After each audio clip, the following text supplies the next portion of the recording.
core's pretty strong to do that. So yeah, really impressive movement from him. Yeah, TRX tucks, fantastic alignment there. You're working anti-extension or hip flexion with neutral spine.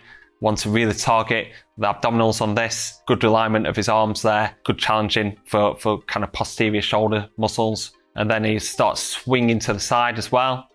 So you're getting some oblique activation there. Add this to the end of the workout, 10 to 15 reps, or let's go for 8 to 12 reps each side on the oblique swings. I haven't got a TRX, doing something like with a Swiss ball or something like that. That could be a great alternative. Here's the one. This is what's worked on our social media so many times. Post this video always gets a great response.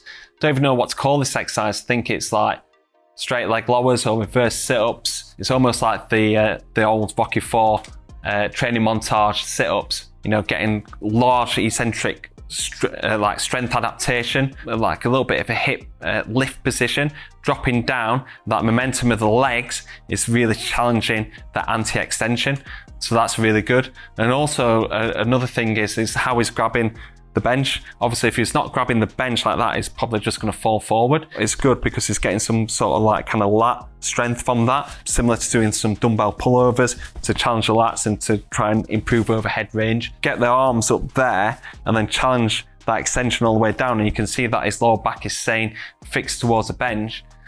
His core's pretty strong to do that, so yeah, really impressive movement from him. Farmer walks with the trap bar. Great exercise, great for shoulder strength, isometric strength, grip strength, and also core strength as well. Great thing to put on to the end of the workout.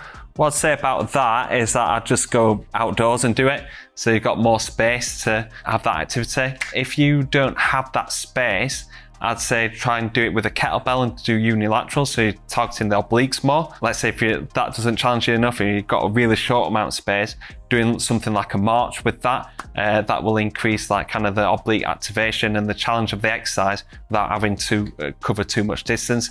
That's a lot better than just turning backwards and forwards over a 10-meter distance. But yeah, farmer walks, fantastic exercise, whether you do it with a trap bar, heavy loaded, or doing it with kettlebell on one side to really target the obliques. A great alternative to actual sit-ups because you can see there that it's getting in a more neutral posture on the concentric and the eccentric.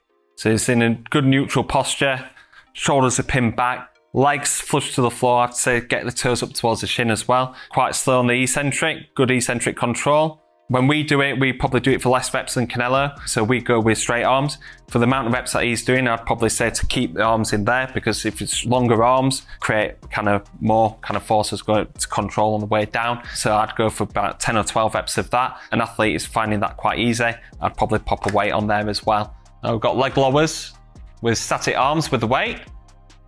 Good exercise. Having the arms fixed either with a weight, whether that's weight plate, whether it's bands, the lats switched on to keep the core nice and tense as you're going long with the legs. What's challenging about this is keeping that lower back pushed against the floor, so you've got to really tuck in your belly button there. Fantastic exercise to use. Like I said, you can either do it with a bar, do it with a weight plate, or you can do it with bands. So